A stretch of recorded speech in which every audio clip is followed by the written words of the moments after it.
Long ball number 2 going to a whole different end of the game.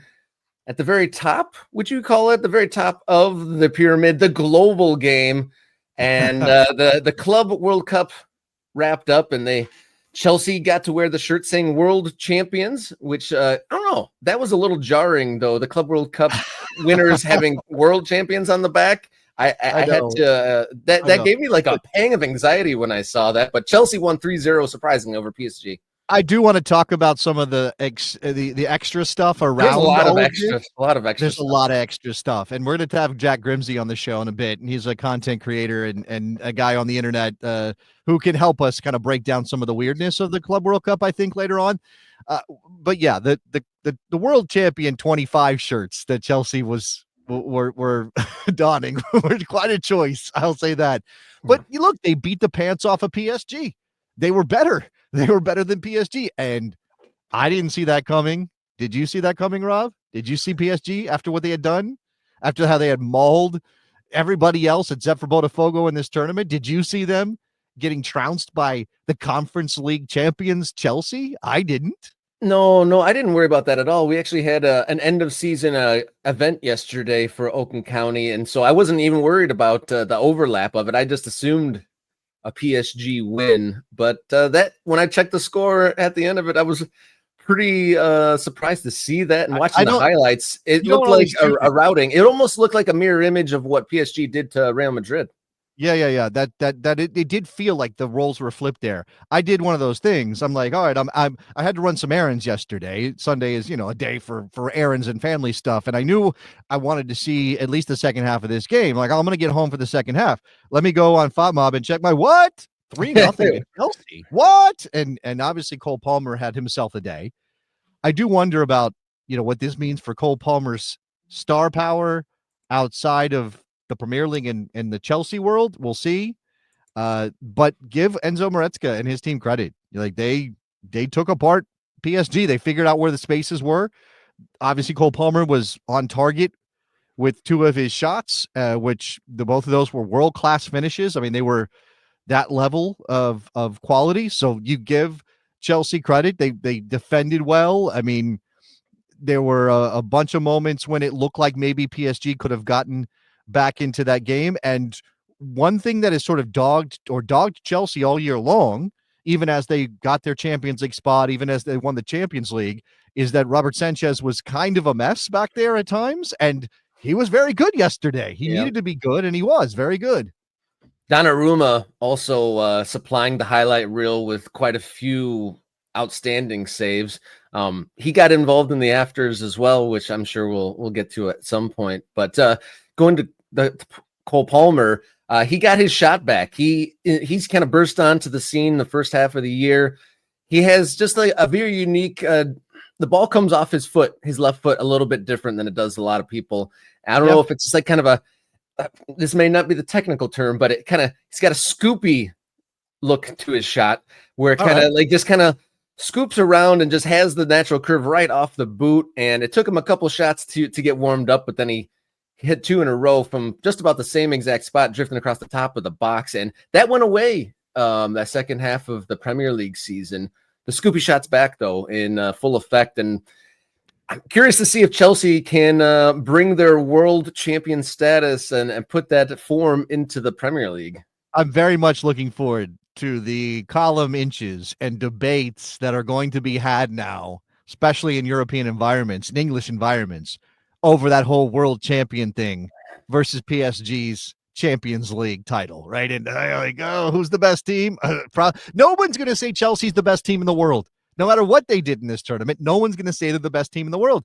And yet, if you are just going on who beat whom at what, there it is right there. Chelsea took apart PSG. If PSG had backed their way into this final somehow, if they had won via penalties, if it had been close in any of their knockout round games, if they had been pushed to the limit, if they'd won via an own goal or a penalty or something like that, Rob, then you might say oh, okay, well, whatever. PSG was good, but they didn't set themselves up as the best team in the world, the best team we've seen. I mean, I'm on the radio last week and we're going, is this the best team since Barcelona 2012? We're doing that kind of comparison. And then Chelsea was like, we ain't having it.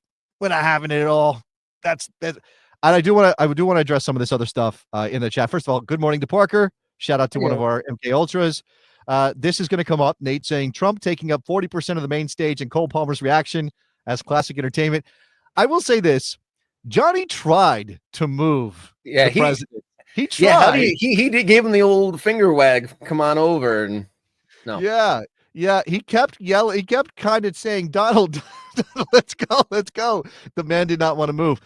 Cole Palmer will never be a star with that haircut. I mean, original Brazilian Ronaldo had his share of bad haircuts. Very famous. This is the thing. The haircut is cool if the person behind it can make it cool. Like by force of will, Cole Palmer could push that haircut into it's fine, it's good, it's a good.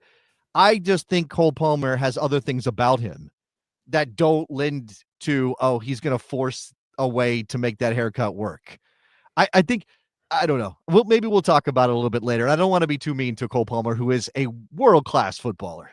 But there's some stuff about him, Rob, that I find strange and tough to kind of appreciate.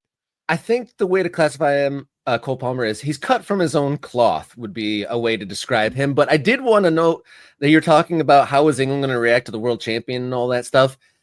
So the English media that was very dismissive of the tournament, none of the major broadcasters put in any real bids to show the tournament. And just the general sentiment, at least from the non-Chelsea folks as the tournament wore on, was very negative. Will the media tone change to the Club World Cup over there now that the English team won it? It's a good question. I don't know. I don't know. I think it's partly about the relationship with Chelsea and this version of Chelsea and the world of Todd Bowley's Chelsea. I mean, it's not just Todd Bowley's Chelsea, but that's how the English media paints it, because it's a useful whipping boy, the American in charge at Chelsea, and all the money he spent, and all the problems that they've had. Now, again, they eventually found a way to succeed, and this is a good point. Riverside Grove pointing out, guess which three teams spent the most money in world football the last 3 years? Chelsea, Manchester United, PSG, in that order.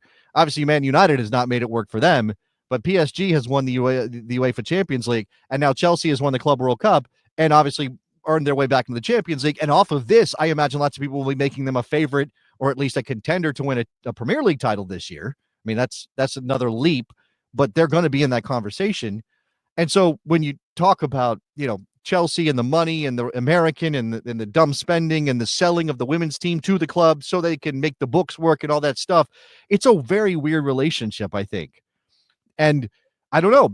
It's obviously easy to say, well, look, this proves something about the Premier League, even though the Premier League didn't get it done in the actual Champions League, or Manchester City loses to Al Hilal, much to the surprise of everybody. Like, I don't know. I still think there's too much to be proven about this competition for anybody in England, despite having an English team win it, to take it seriously, Robert. Yeah, no doubt. Moving along to long ball number 3 here on Monday, July 14th, and kind of our long balls are kind of the newsy segments, but this order kind of demonstrates how morning kick around operates. We started off with a salute to grassroots summer soccer volunteers. Then we went to the top of the pyramid, talking Club World Cup on American shores. But here we'll return to, let's say, the middle ground, the Division I professional domestically. We'll talk at Major League Soccer and Leo Messi, a guy we've definitely heard of, not participating since quite a few weeks in the Club World Cup, but back